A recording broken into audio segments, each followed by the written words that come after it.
Previously on the Game On podcast.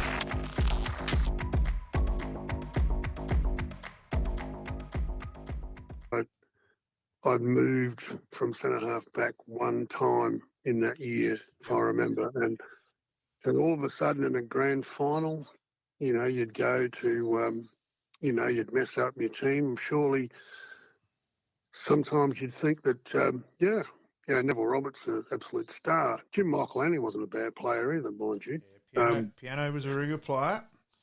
Yep. His son becomes an AFL player in a week's time. So, yeah. And who's got him? Probably the Crows. Yeah, he'll be a father's son. Jim qualifies for his Nord games by 3 games for him to be a father-son selection. So, yeah. Great. Yeah. So I'll tell you a little funny story there. I could just start darting off. I used to, I'm not an arborist anymore. I still am, but I'm not in that game. And I was up at Sejuna School doing an arborist report. And had to have a chat with the headmaster there, and it was Jim Michael. Yes. So I hadn't seen him since, basically because he probably retired around that time. Would that be right? Mid-80s? Yes. I think. Yeah, mid-80s. Yeah. His last game was at the reserves premiership side. I think it was 80. It's either 85 or 86. I think it was 86. But yes. Yep. Yeah. So I remember sort of just touching base in the office there at the school, and I've had to do a report on their trees for safety and for fire and all that sort of thing.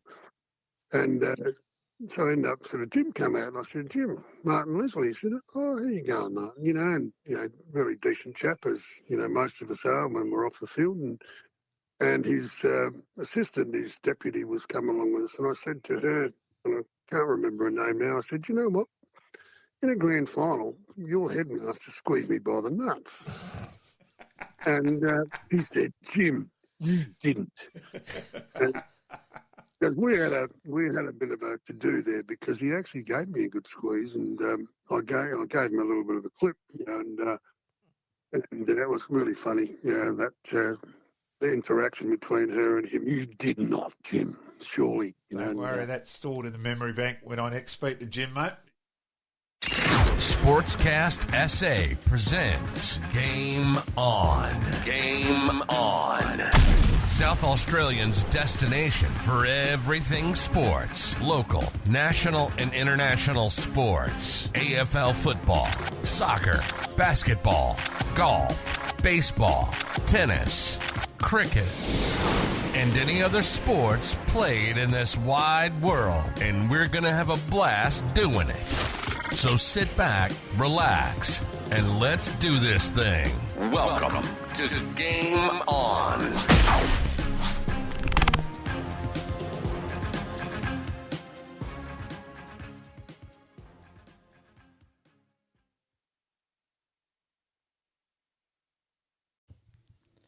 And, mate, that was Leslie Martin from last week. Fantastic interview, especially about the Jim Michael story. A great chat. And look, I've got to be honest, I don't know Marty as well as other guests we've had on. And, I only chatted to Marty a few times over the phone. And, it was great. And it came up, originally the conversation between us was where I got contacted to contact Marty about the Topsy Waldron link with Nord. So, really appreciative and great to have another outlook, and we'll certainly try and get people from all clubs. Absolutely. Port Adelaide legend, and we hope to get a few of those names that he mentioned on the podcast to give them, especially their point of view, especially maybe Greg Anderson. Yes, I will chase up Ando next week. Good call. Around the grounds.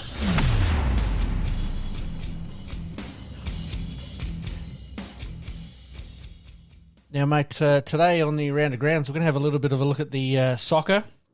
We're going to have a look at the first test against the West Indies and some of the Davis Cup. But to kick off today, Malcolm, I've got something to play for you. Let's face it, as a South Australian, we're sort of craving out for a couple of our teams, in something. Yes. Basketball, soccer, football, whatever you want to call it, either way. Yep.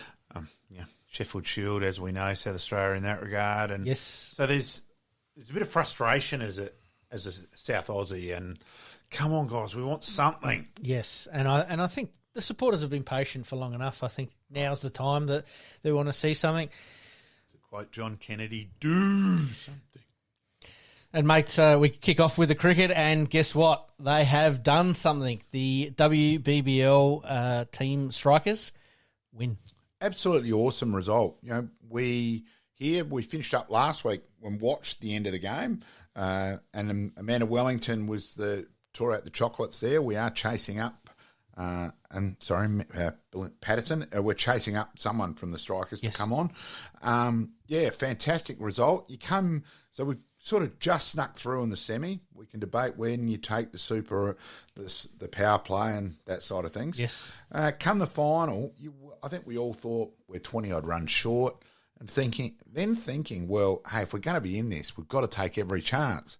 We dropped 2 catches and missed a run out in the first 8 balls, and yet we still had them 4 for 16. It was an incredible start. And if you'd said before the game, Ash Gardner will bowl 3 overs, none for 31, and get a Sporting Globe, to get Healy, Gardner out early. Yes.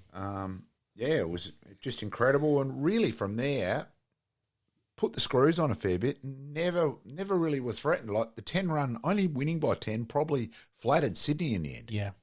It was one of those results, going back to the semi-final, we were sitting here basically going, oh no, and came through with the goods, and I think they just rode that high, obviously, into the final, and to win away from home was a fantastic effort, and well done. We can say that the BBL women's team have done it, and they did do something, mate. And nearly, I think it was about 1,800 was the crowd for the semi-final down there, and that was after leaving the Shield game, going from the Shield game, and that on the Wednesday, where there'd been 38 people at Adelaide Oval. Disappointing, but fantastic for the women's product that they packed out Karen Rolton Oval, and you could tell the atmosphere was amazing. Oh, it was fantastic. Yep. I only went for the first few overs and then came here, and it was awesome. Yep. The draft. Yep, all completed, mate. The Crows have got their man, which we sort of already knew that was going to happen, but had to pay a few overs to get Max Michaelini. Yeah, look, glad to have Max on board. I think there's a way to go with Max yet. I'm not convinced he's ready for AFL footy next year.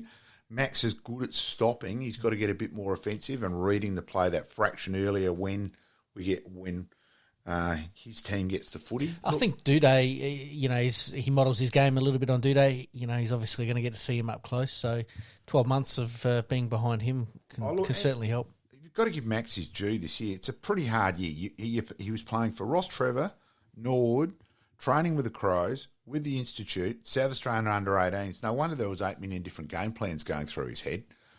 So I think I've got to give him some slack there. Yep.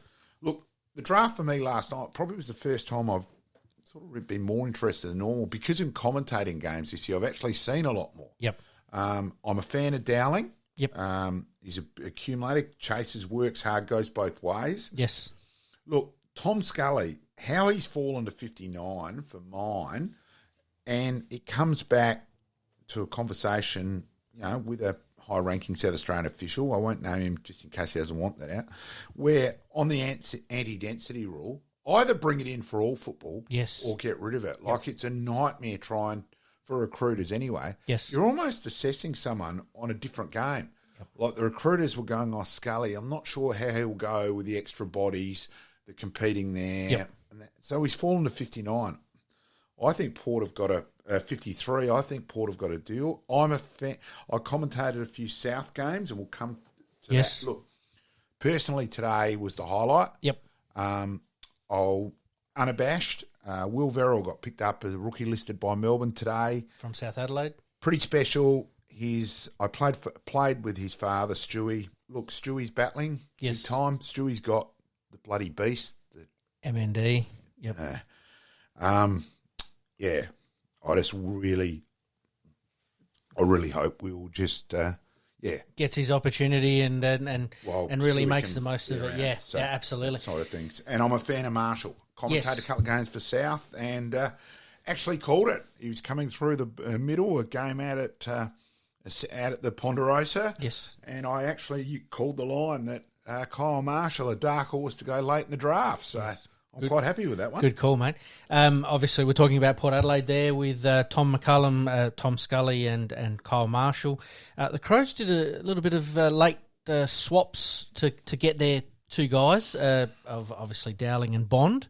They've sort of woken up a little bit to using some of those future draft picks, it looks like. Oh, look, it's so hard to follow that, even for, let's be honest, even for footy nuts, you're struggling to keep up with it. Yeah, they sort of needed something for the here and now, and they can trade away next year's as well, so they can sort of manipulate those numbers to work for them a little bit more. And obviously next year sounds like it's going to be a bit of a bumper draft, so we'll see how that all plays out. And Aaron Cadman, obviously draft number 1, but Matthias Filippo, we all sort of thought maybe Essendon might be the go, but ends up at St Kilda. Oh, look, and he's a good kid. I've been quite annoyed with some of the comments on social media about him. Look, obviously know Sam and Peter. Yep. By fluke, walked in with Matthias to a game this year and probably chatted to him for 15, 20 minutes. He's quiet, he's respectful, and he's just been taken out of context by a few people. And obviously, I hope he kills it for St Kilda. Absolutely. The number 1 South Australian taken in this draft, and thoroughly deserved there for sure. Wish him all the best. All right, mate, we move on to the AFLW. Melbourne, don't ask us to do any picks for you because we both picked Brisbane last week. Yeah, look, it's a funny one. I'm a huge fan of women's footy, but the only thing I will say, I do agree it has expanded too quick for its own good, that there's not the quality for 18 teams yet. Yep. They certainly will get to that. Yep. And I understand why they wanted to and all that, but I think it just went too quick and the standard did drop. And look, for a grand final, competitive. Yes. Probably not a great game skills-wise. Obviously, the two best teams all year. Yes. We sort of flagged that with just before the finals and then the first week of the finals. We thought, these are probably the two that will make the grand final. Obviously, they made it. Does, the season timings, did it have a big impact on this year's standard and also the competition? I definitely think potentially. I've made no secret whatsoever that I totally disagree with their changing of the time of the season. For me, it's cricket season. I hardly watched. Yep. I went to 1 or 2 games purely because sort of something to do and that side of things. Yep. People I could annoy to read my book. But for me, it just fell away. I think in February was the perfect time. I know weather-wise it's not. Yes. But I think after that break, we've all had 8,715 Big Bash games. You're craving some footy. I think it was the superb times. Having it in February. I mean, you can also play a lot more night games, which is obviously conducive to weather conditions as well. I think the 2 seasons in one and then the expansion, I just think that it was a big bang all in one hit and, it showed. Melbourne obviously lost a couple of grand finals, but do you reckon it helps them get this one over the line? Maybe. It's a hard one in that way. I just think more the point, I think the season lost a bit of impetus. Yep. That's even from a sports nut. And we talked about the ground conditions, obviously, that they were playing at the new stadium up in Brisbane there. Didn't look like it had too many issues that we needed to worry about. No, considering it never been played on before, I don't think we can blame the ground, that's for sure. I think it's going to be a fantastic facility in the future for sure. Yep. All right, mate, we're going to take a quick break. We're going to come back after the break to have a little bit of a look at the Well game, and later on we're having a bit of an interview with Wayne Flipper Phillips. The great man. Has there ever been anything that has lightened up your day? Whether it was someone who complimented you or maybe you got a promotion at work, these all make you feel happiness. But if you're looking for more to lighten up your day, then you should book our mobile coffee service. We are always dedicated to one thing: service. We appeal to all sorts of people, from commuters on their way to work or our regular workplace coffee stops. And best of all, we visit you. Whether it's our top quality and aromatic coffee or our mouth-watering selection of cakes and food, there will always be something for you to enjoy. Servicing Adelaide's metro area. Why not book in a stop today? Find us on Facebook and send us a message. Tour Coffee and Catering. We deliver your daily caffeine fix. Welcome back to the Game On podcast.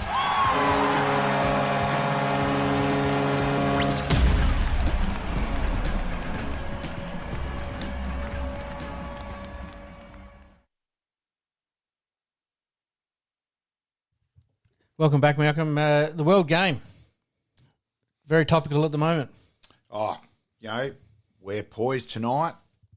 It's a few. What have we got? Another 4 hours or so? No, a bit longer than that. Yep. 6 hours to the big game against the red and white Danish Dynamite, Danny Hansen's mob. Australia played Tunisia the other day. Mitch Duke, the eighth scorer of a World Cup goal in the finals. Great reply after a loss of 4-1 to France.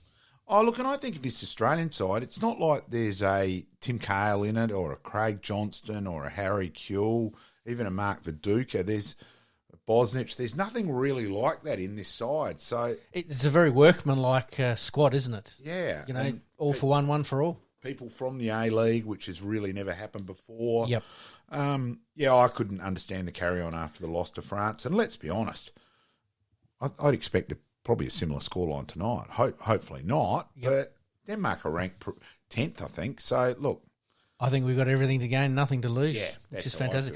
One for the stats sheets around the place. First time since 1975 that they have kept a clean sheet and also led at half-time. I mean, that's a bit of a feather in the cap as well for the workman-like Australian team. Yeah, I think that probably is a great indication they're all just having a crack. Absolutely. So now the equation's simple, mate. We've got to beat Denmark tonight. We don't really want to rely on France to beat Tunisia, but you'd sort of guess that would happen. Yeah. We've got to win or a draw, but then we're starting to rely on other results. So see how we go. I think a draw will get us through, but look, and Craig Goodwin, he's been fantastic. He has. His last 6 matches, obviously in the A-League and for Australia as well, he's had 4 goal assists and 4 goals himself, including 1 assist for Australia and 1 goal for Australia as well. Riding a bit of a high at the moment. If the Adelaide United captain scores a goal tonight, I reckon they're a public holiday tomorrow. Absolutely. Anyone sacks you for not being at work, you're a bum. Absolutely, mate. We move on to cricket. Test cricket, day 1. Australia 2 for 292, I believe it was, at the end of 90 overs. Yeah, not exactly a cliffhanger, as expected. Yeah, look, I do think it's a very flat deck, though. Yes. I think it's going to quicken up tomorrow. Yeah. Obviously, no change from the first test. The last test that they played. Khawaja stays in. Yeah, Swepson did play in our last one, but that was overseas. Yes. We lost, didn't we? It's our last test match against Sri Lanka. Yes. Warner gets out cheaply. Khawaja and Labuschagne go on with it for a little while. Smith comes in and almost is going to run a ball at one stage. Yeah, and Labuschagne goes through 8th Test 100. Yes, we were hoping he'd get out for 159, but we hadn't quite managed to deliver that. Unfortunately, Flipper didn't put in his order early enough. Yes, mate. What happens from here? Are we going to dominate the West Indies in this series? You'd expect so, although as I said, it's going to be interesting how flat the deck is, whether they can fight through. And that son of Shandapol making his test debut. Yes. And after a fantastic game, 100 and a 50 in the warm-up game, so it's not like he's not in good nick. So, look, see how we go. But we were hoping to see Travis Head a little bit today, but that's okay. We'll probably see him tomorrow at some stage. I don't think they're going to bowl Australia out in the 2 test matches. That's probably the big thing. For sure. Davis Cup. Yeah, we talked about it last week in last week's episode. Australia got through to the semi-final. Since then, they won the semi-final against Croatia. Unfortunately, came up a pretty red-hot Canada in the final. Unfortunately, lost. Yeah, disappointing. First final in 19 years. Yeah. Kokonakis was very honest, said that he probably shouldn't have played. So I regard his honesty. Look, Nick Kyrgios. Yeah, well, there's some obviously problems there. Leighton has come out and sort of said, you're playing overseas for money, and Nick's sort of saying, well, I want to play, but then there's just something not quite right there. There's miscommunication along the way, and Leighton's going, well, I can't do any more than what I'm already doing. Interesting situation. As I mentioned, Australia making the final for the first time in 9 years, but a big shout out to Canada. They actually won it for the first time ever. Amazing. Didn't they have to come through as a wild card? They got entered into a wild card because of the Russian-Ukrainian situation that's going on at the moment. They entered the tournament quite late, go all the way, and what a win. Yeah, when we were playing Canada, I thought you bloody beauty, sort of thing. They've got a couple of players ranked within the top 20, top 25, I believe it is. So it was always going to be a little bit of a tough ask, but you would have sort of backed our guys to show some grit and determination, but unfortunately ran out of puff. And like you said, Kokonakis was quite honest that probably shouldn't have played. Yeah, and look, Nick Kyrgios, I'm not a fan of. Absolutely. Yeah. All right, mate. We're going to take another quick break. When we come back, 5 good minutes in the clubhouse with Wayne Flipper Phillips. Liking this podcast? Please like, rate, and subscribe.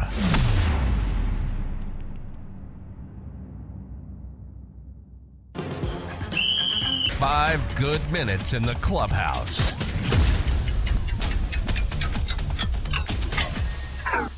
Welcome back to the Game On podcast, 5 good minutes in the clubhouse. Again, we're probably going to go over 5 minutes with our next special guest, Wayne Phillips, former Test cricketer for Australia, 27 tests, 48 one-day internationals, and obviously a legend of South Australian cricket. Welcome, Wayne.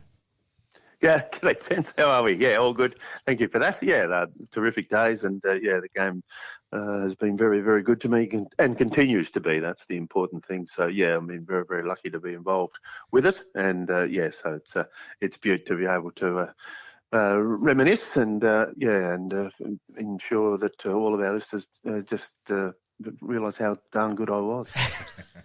I was waiting for that. Flip, let's go back to junior days, so 17s and 19s, and let's go back to a bus trip where the cool kids sit on the back of the bus, and who did you sit with? South Australia, Queensland. Yes, and looking to catch up with him tomorrow, actually. Yes. So the great Gregory Michael Ritchie, and Fat Cat, and that was the first time we caught up, and we've continued to be genuine good mates for such a long period of time. But yeah, the scallywags always sat at the back of the bus, and I got on and walked down the back seat, and he was already sitting in the back seat already. They picked up the Queenslanders first, and there was Fat Cat already, and we struck a relationship and have maintained it, a genuine one, and really do enjoy his company. We will come back to Greg Ritchie and at a couple of various times, Flip. Now, you debuted for South Australia 77-78, but it was really the last game of 81-82 where you announced your arrival, 111 and 91 versus Victoria. Yeah, down at Cardinia Park. That's they're doing the refurb of the MCG. So the Sheffield Shield game was played down there at Cardinia Park. So yeah, I was fortunate to get some runs in both innings. Hey, Flipper, was that the Merv Hill on the scoreboard game? Where they put Merv Hughes, deliberately put Merv Hughes up as Merv Hill, stirring him up? No, before his time. So, it was a little bit, just before Merv's time. But it was amazing. So it's a terrific, to watch the footy and tell, people say, oh, yeah, what's that like? I said, well, I got a first-class 100 that, not too many people know about it down there at that part of the world. But it was tremendous. What was it like playing at Cardinia Park? I mean, you don't really see it as a cricket ground. Yeah, exactly. And, I had a bit of a taste of first-class cricket. So, that was fine. I get in a game and, against Victoria, they're a strong side. But, Hooksy is our captain and to be playing and enjoying it and getting a few runs was just tremendous. Good spot. And then, of course, the next year, 857 runs at 47 with Rick Darling and the great year, 81-82, finally. South Australia, we can't say those words too often, winning the Sheffield Shield. Yes, a Sheffield Shield win, and that was it was great. It was a really good group that we had together, and we played, and we looked at some numbers later in the year, and if we won, but I think we needed to win the last three, and we'd win the Shield. Well, that's exactly what happened, and to be a part of that and to hold that Shield aloft and to be remembered that way is pretty special. It's a great memories, and as I say, Hooksy's leadership was just outstanding, and to grab the Shield was wonderful. Of course, we were struggling on that first day, and a brilliant piece of fielding by Brian Vincent to run Julian Weiner out really changed the game. Yeah, it does. And those little incidents, episodes, whatever you want to, as they turn out to be highlights and memorable ones, it's that. And it was it changed the game. That was exactly right. Julian Weiner was in really good form and was was a tough, was always going to be a great wicket to get. And brilliant piece of work from Reddy, and we just kept going and had the momentum and managed to maintain it. And I will say the Crowe's final shot, sweep shot off the late John Scholes, the ball landed about a metre away from me, and I was actually always remember that night that Malcolm Dolman actually somehow I got invited into the rooms, which I don't think ever pleased Hooksy too much, but I actually just virtually sat in the corner and hardly said a word, and just had an awesome night. And of course, from there it was to the Grenfell Tavern. Yeah, well, yes, you could not go there, and yes, it was a pretty lengthy one. So unsure as to which exactly what day I got home, but we were members of the Sheffield Shield winning team, and it was just fantastic. Well, we've already had a promise here that Malcolm wouldn't be home for a couple of weeks if SA won a Shield these days. Yeah, I reckon I'm pretty safe with that one. Flip, let's go to a famous innings too. You're 260 against Queensland. Now, that was an amusing innings for a number of reasons. Well, it was opening the batting and getting some runs there. Good side, that Queensland side. But I was seeing him pretty well and scoring freely. So to be able to keep moving and keep them moving along. Yeah, my highest first class score. I was referring to how crook you were that day, Flip. I lost a little bit of weight, and the Seagulls are always very supportive of them and giving them a feed, so that was pretty important, pal. Yeah. I was working on the scoreboard that game, and that was just Flipper just kept making deposits. He'd hit a 4, he'd square cut Rackerman or Dimmick for 4, wander out to square leg and make another deposit. Oh, it was sensational. It's not ideal that's how it's remembered, that innings, but I guess that if you were there and you knew about it, well, that's exactly what did happen, so no issue at all, mate. Now, young Australian side, Zimbabwe tour, 135 in a one-day game. Yeah, that was it was a fantastic side. The makeup of that side, and it was a sensational trip. I mean, not too many people got to go to Zimbabwe. They were just starting to emerge as a cricket playing nation, and to be a part of that side and to get over there and just see the facilities and get a feel for what it was that they had. And you mentioned the 130 late in the tour, so that was a very special part of the time and a great memory, and playing in as I say, some of those parts of the world, and seeing some of the facilities, just spectacular place. And then the 234 against Tasmania and 83-84. Yes, well, I was fortunate enough to grab another one there, but another, it was just important that we try and win the game of cricket, and to score freely, and it was knowing my way around Adelaide Oval reasonably well. I was very confident and comfortable playing, so being able to score quickly and fluently was very fortunate. Now, Flip, your test debut. Now, it's fair to say, is it your life ambition to make sure every single person in the world knows you made 159 on debut? Well, I'm going about it pretty well. Yes. Very well, not Flip. ever I've not ever kept it a secret that I've managed to get that. Look, it's just that some of the ridiculous numbers that come up, 159 and be the start time of my funeral and all those sorts of things. Your daughter did nominate that, didn't she? Yes, indeed. So it's but to get that 100 and for it to be so provided me so many opportunities and the chances to speak about it and to just to stretch it out a little bit. But very, very special. And it's as I say, it'd be wrong of me not to share that information with people. Flip, the ironical part about it is probably your greatest Test innings, since we didn't know as much about it, was the 120 odd in Barbados.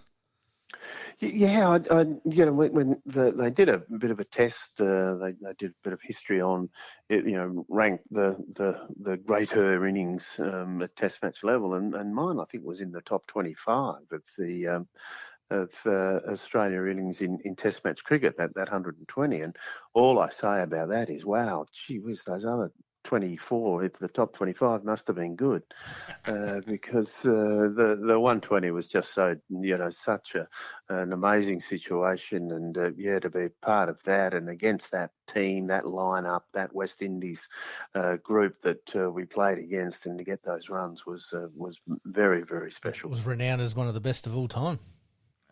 Yes, just so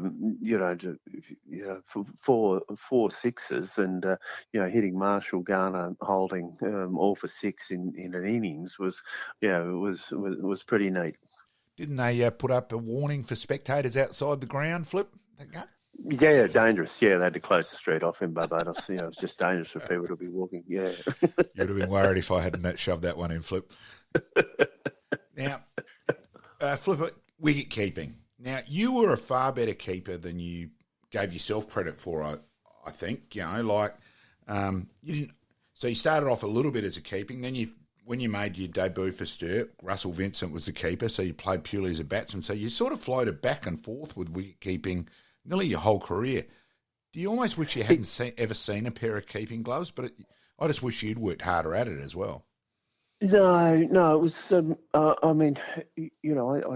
was playing cricket for Australia, and you're never ever not going to want to do that. And yes, I had the gloves. Yes, it got pretty tough towards the end, and it was probably not my first choice. But I was getting picked to play for Australia, and no issue at all. And I'd happily popped them away, the gloves, with the way my batting was going, so things were good. But, they wanted a reserve keeper to go on tour here and there and that sort of thing. So I always had that little backup skill, that ability to be able to do it if required. And then sadly, the injury to Roger Woolley in the West Indies. And I ended up with them and, inherited them rather than deserved them.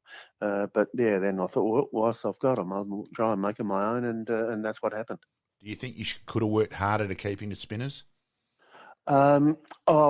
Probably, but it would have been harder. It would have been hard to do at that stage. I needed to have done it right through. So I had that, 10, 12 year gap where I wasn't doing it. Well, then that made it hard to pick it up and go hard again. Mm. In 1985, you were selected for the Ashes tour. That would have been a thrill. Amazing trip. I mean, you don't understand what that entails, being a part of an Australian team going on an Ashes tour to England, and some of the history, those that have been before, the relationships that you establish, the place, the doors that it opens for you, just amazing. And it was still one of the great memories. Now the late Her Royal Highness Queen Elizabeth, sadly, no longer with us, but to meet her at Lord's as you do day 2, and to shake hands. And but my great memory was chatting with the late Princess Diana, and as she was the patron of the Gloucestershire County Cricket Club, and had a lovely function that we were able to meet and chat and enjoy, and to chat with her was just wonderful. That does bring back a memory which I didn't have down. I reckon you were a young cricketer and played, was it for Essex on memory? No, I played earlier on. I played it. Yeah, I actually had a scholarship at Lord's, Oh, it was Middlesex. for the MCC. Sorry. Yeah, so I was a young professional at the MCC. So I lived at Lord's. I lived above the Lord's shop there with Don Wilson, the head coach as he was, and so to live at Lord's, have the key to the gate, and all those sorts of things. 1981 was really special. It was a terrific trip and a great opportunity. It gave me great encouragement with the cricket. Martin Crowe was a member as well on that trip, so we established a bit of a relationship, and it was wonderful. Hooks, let's go back to your one day debut. An incredible game for so many different reasons. Australia, across in Pakistan, and the game lasted for exactly 6 overs. There was a bit of an issue down at fine leg. Australia in the field, and Jeff Lawson, the Pakistan. Enthusiastic Pakistan crowd who just lobbed a few plastic containers over the fence, and so Jeff in his manner picked them up and threw them back into the crowd fairly firmly, and that sort of prompted a genuine riot, and then they ran onto the ground, and we thought this isn't going overly well, and Marshy was saying, well, I think we should nick off, and so we did nick off. I thought we'd nick off the ground, but we got off the ground, into the bus, and home we went. And so my debut for Australia, I did not touch the ball, which was interesting, but pretty memorable. 6 overs.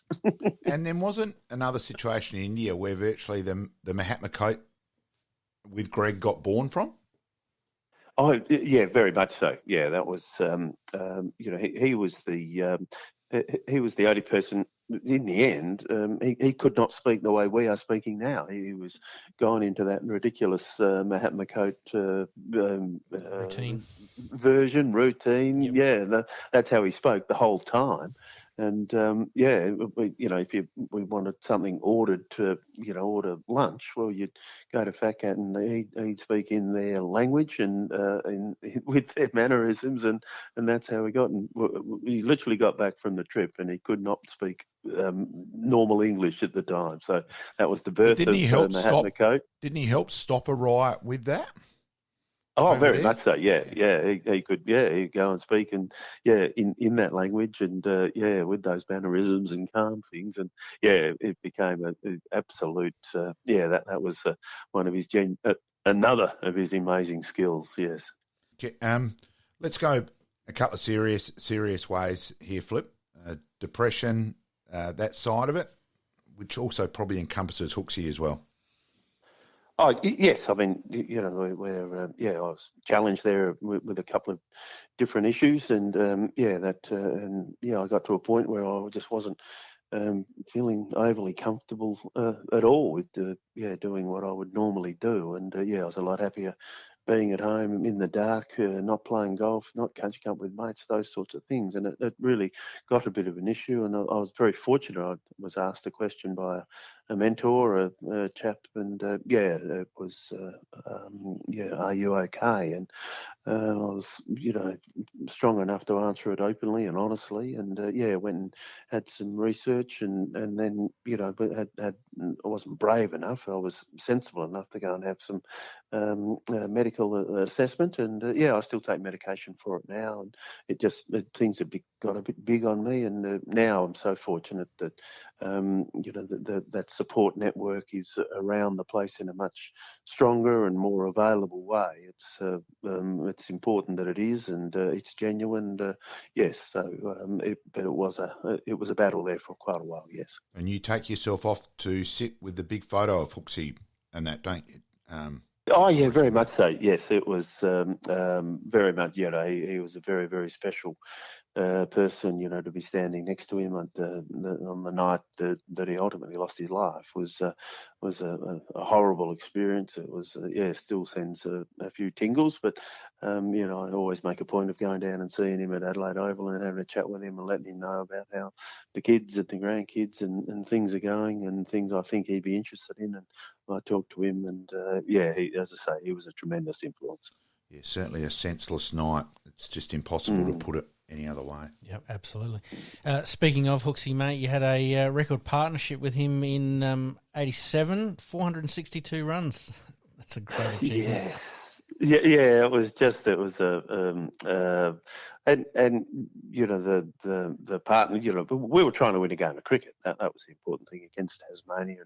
It wasn't perhaps not their strongest, you know, bowling lineup that they've ever had, but you know, we were able to score quickly. We were able to keep the scoreboard moving. We were able to, you know, they kept reading out these with that boundary that takes them past the record of, and you know, all those sorts of things. So it was just tremendous to have it recognised. Saka, we're so very, very privileged, I think, to have it recognised up in Hooksy's bar. That tremendous photo after the day's play, and yeah, as I say, it's a place I get up to quite a bit. But all we were trying to do was, you know, get on and win the game, and that's exactly what we did. And yeah, to have it recognised that way, very, very special. Mate, to say that the scoreboard was ticking over, you did it in 299 minutes and 84 overs. That's a pretty fair effort. Yes, indeed. Yeah, we were able to keep scoring and find the boundary fairly regularly, and we didn't have to do too much running. We did, but yeah, to get to that partnership was just wonderful. Just quietly, neither of you ever looked like remotely getting out, being there watching either. It certainly wasn't a worry about go down the back for a while and come back. We knew you two would still be batting. No, it was tremendous. Flipper, you're one bit. You, and it'd be remiss with the Adelaide Uni Footy Club listeners not to mention Bob Neal, and you certainly enjoyed our stupidity and carry on, and you and the slips enjoyed us from the scoreboard, under the scoreboard with the whole Bob Neal bit and paging Dr. Bob Neal, etc.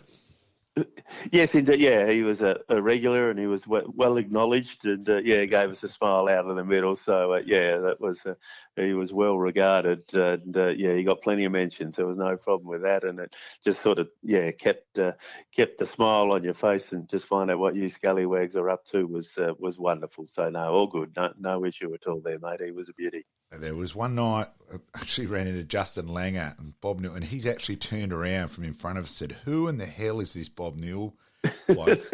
So Brett Dutchke, who is a listener on the podcast, made it his job the rest of the season. Whenever Langer was walking out to bat, he would page Dr. Bob Neal, and Langer got to the point of walking out to bat, shaking his head at a Shield game in Queensland as the illustrious Dr. Bob Neal would be paged. Of course, the legend never was a doctor, so these things happen. No, just, yeah, incredible, isn't it? Yeah, so, yeah, that's the sort of thing that, you know, the game can provide, does provide, and people can enjoy it along with the actual playing of same. Mate, speaking of things that you enjoyed, you had to pinch yourself with Lillian Marshall and Chappell and all the greats there, mate, in the Australian team. Oh, just, you know, to come into that side, and you know, that's basically my first series was the last, you know, that Pakistan series, the last of Rod Marsh, Greg Chappell, Dennis Lilly, you know, to be there, a part of that, and it was basically a farewell tour was the trip, and it was the summer, and yeah, the way they went about it and what they brought to the table, what they created for us, and the legacy that they provided, just tremendous, and yeah, so to be a part of that is a very special memory indeed. And obviously ushering in the new era of Australian cricket, you're a part of that for a few tests, is that right? Oh, yes, I think so. You know, when you look at some of those ones that came through and established themselves, Booney and, you know, Jeff Marsh came together, then Stephen Moore, another who came into that side, Simon O'Donnell was a ripper, and, you know, just these younger guys, Craig McDermott, and, you know, they established themselves, Merv, then came in, and a real character, Booney, as I said earlier. But, you know, there was just, you know, some real talent that was there, and, you know, then they got together and became a tremendous side. Alan Border, the captain, and led them so well. So it was, great days, great memories. Yeah, you know, very, very lucky indeed. Who was the biggest practical joker amongst that group? Oh, Fat Cat, nothing, no issue, danger. Yeah, no, but by daylight, no issue there at all. No competition. Let's go to a serious one. The influence of Kenneth George Cunningham on your career, mate? For our muck around about KG, he is a great man. Oh yeah, very much so. Yeah, so loyal and just so genuine and so supportive. Was I think he saw in his eye that I had a little bit of talent, and he gave me just so much encouragement, and I was just so fortunate and continue to be supported by him. With got me into do some media and all that sort of stuff. So he's been a great influence, mate. And anything I can do to help him, I do, and I make a point of doing that because he was just tremendous. Yeah, no issue at all. Now, Pete, you mentioned the king of practical jokes. I'd say certain Wayne Bentley Phillips ranks pretty high in that regard. Now, there was a district game, Sturt playing East Torrens. East Torrens that week had signed a major sponsorship deal with Dean Southwood re non-smoking. So Flipper is facing up to the first ball of the game. As the bowler virtually gets into his delivery stride, Flipper backs away, packet of smokes out the pocket. Anyone want to smoke? Yeah, so there are a few that we had some fun with. I think it was basically the why we ended up with. I ended up getting the Sam Howard to bowl 2 overs in a row, which was A grade, first grade game. That was something that I'd always thought of. Like, I wonder if I could get this past the umpires. I got it to happen, and I was just standing there thinking, I don't know that I can achieve too much anymore. And so then the end of that was pretty much the end of it. So that was the last over of the day and the first over of the next day, wasn't it? Correct. Yes. Yeah. So that makes sense now. Yeah. Oh, yeah. Sorry. Yeah. It was. So it was all the plan. We all knew it. The team knew exactly not to ask any questions where they were to stand. And sure enough, in they came. And get Salisbury, and got the 2 overs in a row. So Did any of the Salisbury guys realise? The Captain Harvey Jolly, where then the scorer's light was flashing, and Harv came out and wanted to know what's going on. What are we going to do here? I said, well, sorry, Harv, I've been playing for years. I've never experienced that before. I have no idea. Yeah, what do we do now? Yeah, so it was a bit played in the right spirit, but not quite right. Any wickets get taken? No, it's a tragedy, but so it could have been perfect, but that was just anyone else they would have thought was an accident. Obviously, with you, Flip, we knew far better in that regard. Now, you end your Australian career. It's a bit bizarre. Your last one-day game, you joint man of the match, and give the words what you told a young Steve Waugh as he's come out to bat. Oh, well, we were chasing, Whitney Wellington. So, chasing, and it was a tough total. And, I think Stephen came out and we were needing 8 or 10 and over or something. It was, crazy. And, I said to him, with your youth and my talent, we'll get these with 2 overs to spare. And that's exactly what happened. So, he wrote it in his book, unfortunately. It wasn't ideal, but, we got them, and, it was remembered that way. So, and, I think there's a career in motivational speaking for you, mate. I wonder. Of course, and your week after the 400, and we better not miss this one out, Flip. Your week after the 462 runs, you hit a couple in the middle in the McDonald's Cup final. Yes, down there in Hobart, of course, and against Tassie. So to win that game and to win the McDonald's Cup was a beauty for South Australia. So great. It was one of the great mess ups of Hooksy's. Of Hooksy's time, unfortunately, when he did the headline. The presser before the game.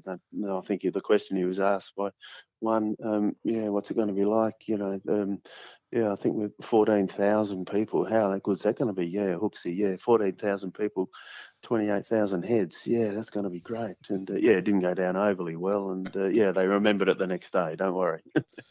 And Glenn Bishop got 100 in that game, and then you creamed him with 70 odd not out at the end. Yes, got a few at the end. So that got us to the score. That gave us plenty enough to be able to set a challenge for Tassie, and they just wouldn't be able to get the chase done. So we held on, and a terrific win and terrific memory, that one. Holding that trophy aloft. Bob Simpson, the word. No, it was Yeah. Well, was appointed the coach of the Australian team, and he saw it necessary that some changes needed to be made, and not with not attitude, but with personnel and style and all that sort of thing. And there are a few that probably went about it in a way that he didn't necessarily agree with. So he had to make some tough decisions, and that's what happened. And there were some changes in the Australian lineup, and on the back of that was the end, unfortunately. So so be it. You and Greg were probably never going to be his cup of tea. Well, he saw some necessity for some different style of play and some different attitude of discipline and that sort of thing. So that was the reasoning behind it, I'm sure. And then coaching the Redbacks, and of course you wondered why there was any ever problems. You got us into the final 8. There was no problems, I would have thought. Yeah, they were terrific tie. Yeah, ultimately not a huge amount of success to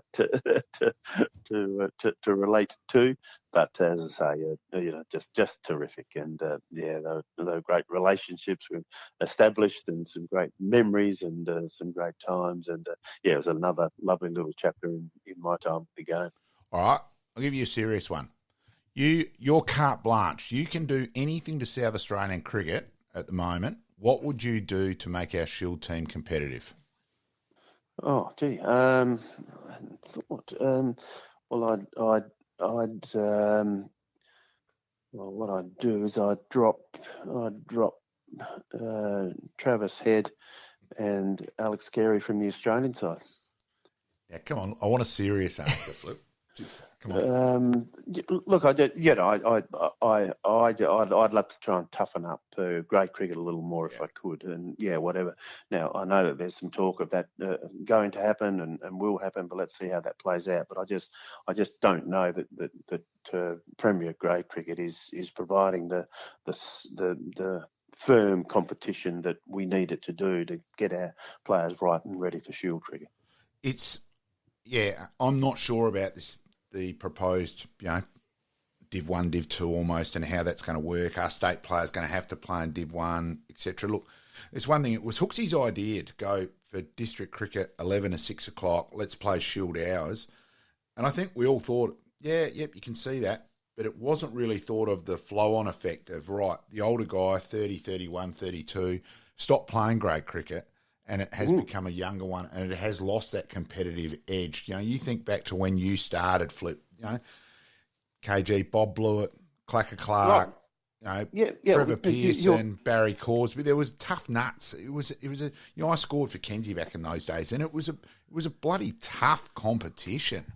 Very much so. Yeah, I played.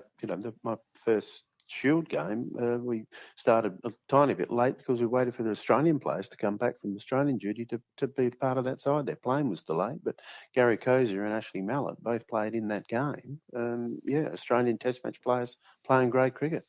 Which, you used to regularly have that. Like a game against Glenelg, you'd play. Ian and Greg used to play 3, 4, 5 district games a year. And it was, as a young kid, it was a great education. Tremendous, yes, exactly right, and I just don't know that that's presenting itself to them as of today, and that's the pest. So something needs to be done. I don't know that. I don't think there's a short, quick, brief answer, but we need to be certainly trying to ensure that the quality of play is there and doing what it needs to do. One of my other pet hates is the Big Bash started, and it was a golden goose ticket. Like if you'd said you were going to sell out Adelaide Oval for domestic cricket, would have put you in the asylum convention sort of thing. And then they killed the golden goose by just playing. The Big Bash seems to go for it's like Blue Hills never finishing, and that's from a cricket nut. I just think they just killed instead of making it a must have and a must go, it's become I might go, whatever. Yes. The longevity of it is asking a few questions, isn't it? The relevance of it, and it's it's a terrific product, but I don't quite know what it's doing for. As we're saying, the question was about getting South Australian cricket and making sure it's sharp and hard and firm and doing what it needs to do. There's some questions of the whole game being asked.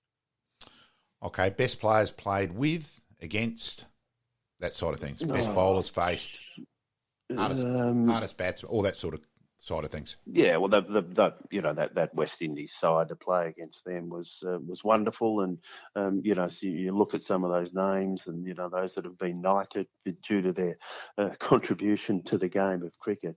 So that they were just fantastic. I mean, you just run down through that West Indies 11, and you look at some of the great players that have ever played the game. So to be a part of that.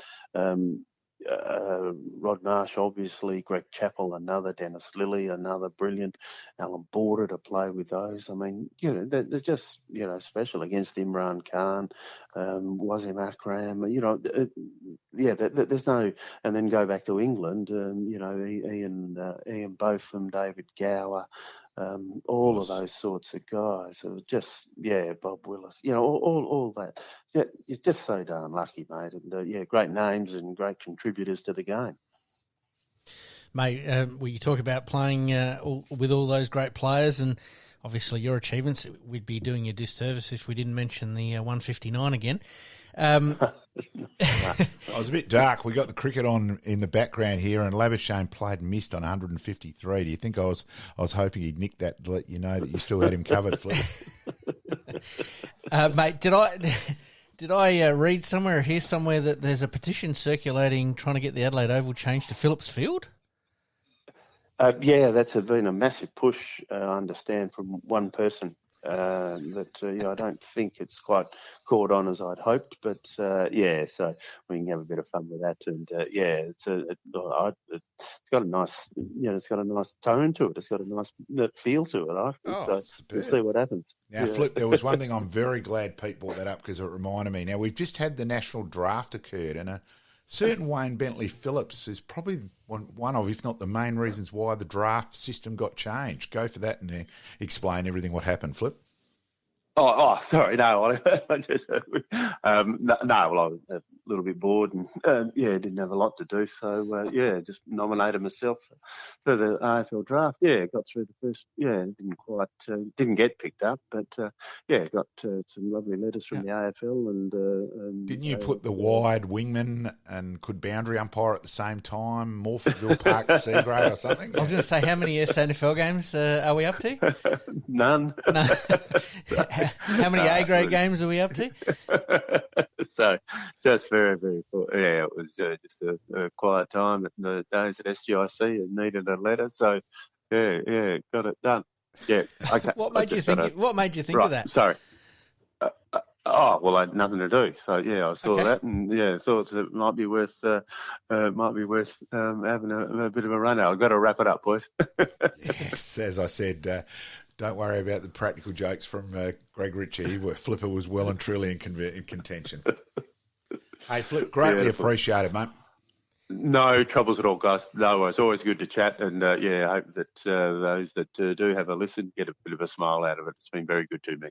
Thank you very much, mate, and we might touch base with you once again in a little while. And well played on your role with the Veterans Carnival last week too, Flip. Yes. Thanks for that. Well done.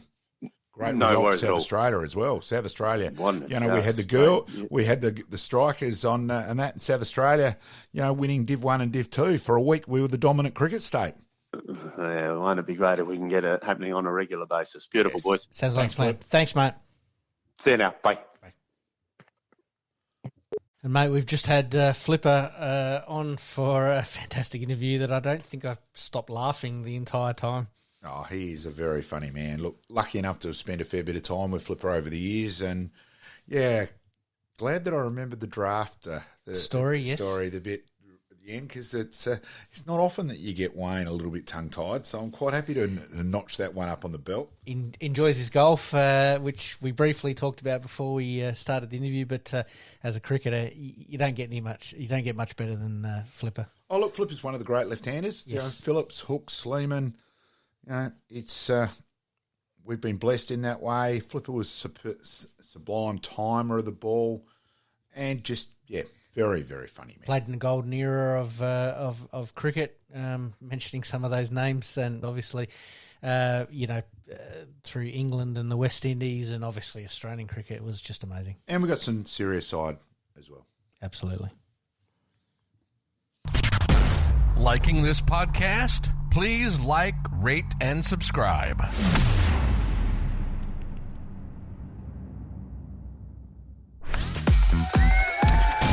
Happy days.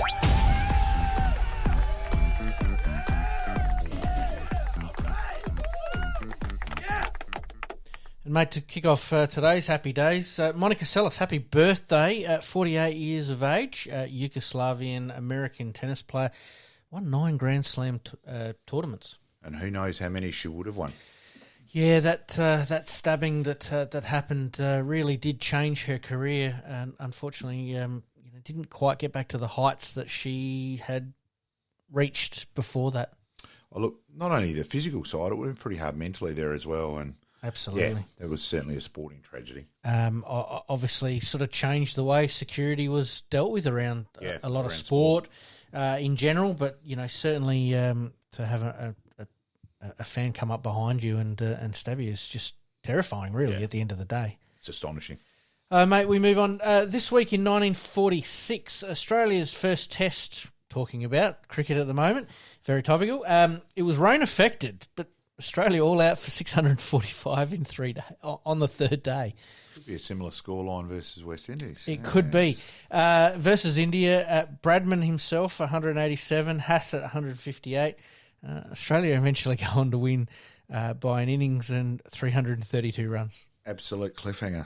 Looks like a South Australian Shield game. Unbelievable. Mate, this week in 1973, talking about the Davis Cup earlier, but in 1973 in America, Australia actually dominate the final, winning 5-0. Rod Laver and John Newcombe complete the victory against Stan Smith and John Gorman. It's funny that I actually remember that so vividly because I was only 10. I can remember watching it right now, and even before clicking over and thinking, we won that 5-0. Yes, or even looking at that. So and Stan Smith was right up there. Absolutely. Laver and Smith were the names that were really competing back then, and Newcombe came onto the scene and did his thing. But to win 5-0 away from home is pretty special effort. It was an incredible result. One of Australia's real great sporting triumphs. Absolutely. Mate, this week in 1977, the first day of World Series cricket at Victoria Park. Spectators of 200. Still more than the Sheffield Shield. It's 38 there last Wednesday. Started off, World Series cricket was really fighting, poor media and all that. Yep. It was really that one-day game in Sydney where it sort of changed the World Series with the gates and the 50,000 and Kerry Packer telling, hurry up and open the gates to get everyone in. And they think there could have been over 70,000 in there. So 20, incredible difference. Australia play the West Indies, which, again, they're out here visiting again, but unfortunately the West Indies got us by 3 wickets. It's probably a little bit topical with the golf situation. The Live Golf's going through something similar at the moment, looking to change the way the game's played a little bit. And, World Series cricket took off after that game in Sydney, didn't it? Yeah, that was the explosion, and really how cricket changed. Coloured clothing, night games, one-day games. Yep. White balls. That was really Kerry Packer. Absolutely. A man ahead of his time, really, at the end of the day. Yep. Mate, this week in 2015, Kobe Bryant announces he is retiring from the NBA. One of the all-timers. He is, and unfortunately lost a little bit too soon in a tragic accident. Yeah. Mate, sticking with the cricket theme, in 2019, David Warner, 335 not out in the second test against Pakistan. Geez, he could have used a few of them today, couldn't he? I think he'd be kicking himself for throwing it away today. So 335, just behind the Matty Hayden's 380 against Zimbabwe. Yep. You had the other ones here, the other couple of ones here with Don Bradman at 299 and Ricky Ponting at 242. So some pretty good names on that list for sure. Warner 39 fours and a 6 at Adelaide Oval, which is fantastic. Yeah, that innings he was just in total control. Let's hope he gets off to a better start in the second innings this time round. Mightn't get a second hit. We'll see how we go. All right, mate. Let's scoot into the extra time once again. Yep. Extra time. Big finish. Mate, to kick off, Joel Selwood switching codes. Goes from Geelong to the Melbourne Storm. As far as I'm concerned, Sir Joel Selwood can decide to do whatever he likes. Apart from embarrassing every single person in the world with his behaviour on grand final day because he was that bloody perfect, he stuffed it up for everyone else.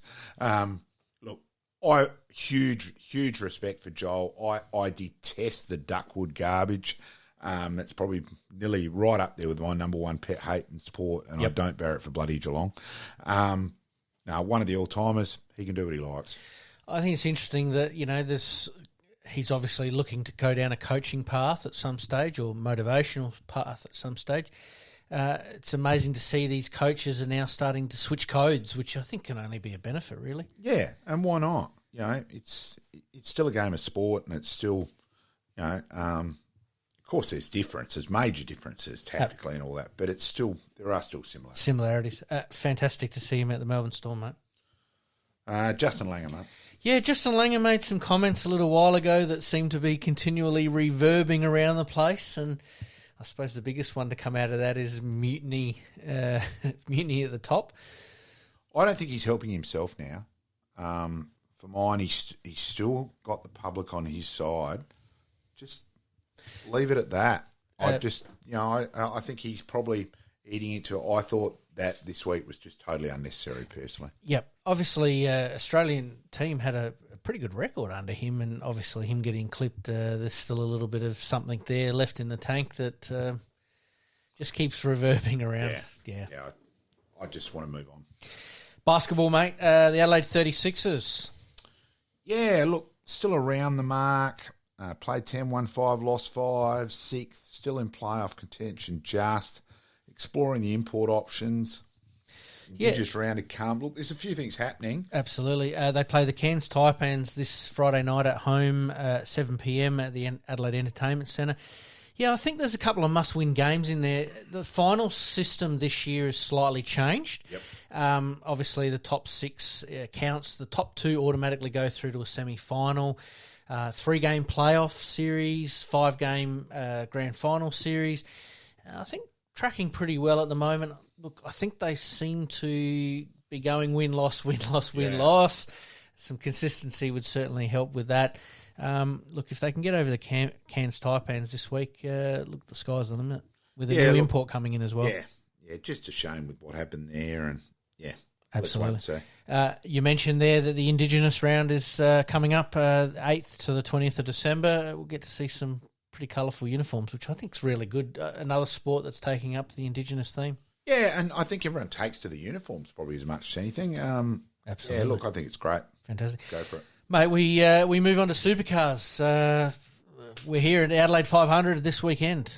Oh, looking personally, great credit to Peter Malcom and the Labor government for getting it here. I thought that was insane to lose it. And we sold off all our infrastructure. Oh, and it also seemed that the Liberal Party was sort of deliberately bleeding it in the end, sort of doing nothing, and we'll make a loss out of it, so it makes it look our decision correct. Yep. I think businesses, especially after COVID, desperately needed. So I, personally, there's a real excitement in the air, isn't there? There's something happening. Yeah, all right, the road closures are a little bit of a pain in the bum, but that's only for a very short period of time. And I think because of COVID, we really value some of these events and are now looking to support them as much as we can. Like Guns N' Roses last night, so there's been things happening. Adelaide, exactly. Finally. Adelaide, thank you. Adelaide Alive. Yeah. Here we go. Haven't we been missing that? Yeah. Golf, mate. So Adam Scott. Yeah, he's back in Australia playing in the Australian Open, playing in Victoria starting this week. The winner of in 2009, obviously looking to get some more silverware in the cabinet. It's the first time that the men's and the ladies are going to be playing side by side. Yeah, I reckon that's a great idea, personally. Why not?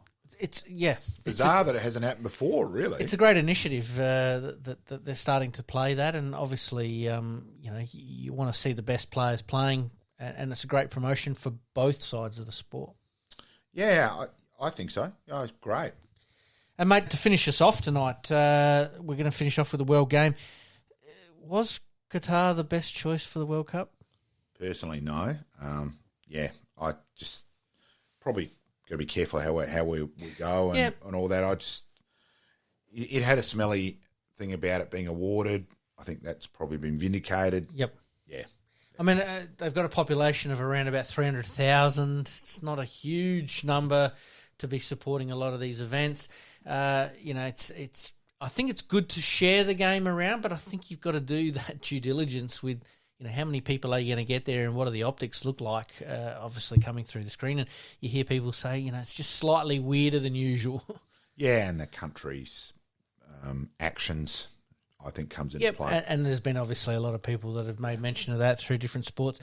Obviously, Australia playing, we fingers crossed we get through to the final 16, I think it is, which would be absolutely fantastic. I think for soccer in Australia would definitely go nuts. But, who wins from here? Brazil, England, France or Argentina? They're probably my top four. Uruguay's probably the other one. Yeah. Personally, I'm on the Brazil bandwagon. Yep.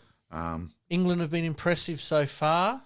It's probably funny. It's probably the one tournament where I reckon Australians, we actually barrack for England because we from the Premier League and it's England and in that way. So when we get knocked out, if you're not Italian and etc., following your nation, I think a lot of us do jump on the England bandwagon where normally it's, you'd barrack for anyone. You'd even barrack for Port versus England.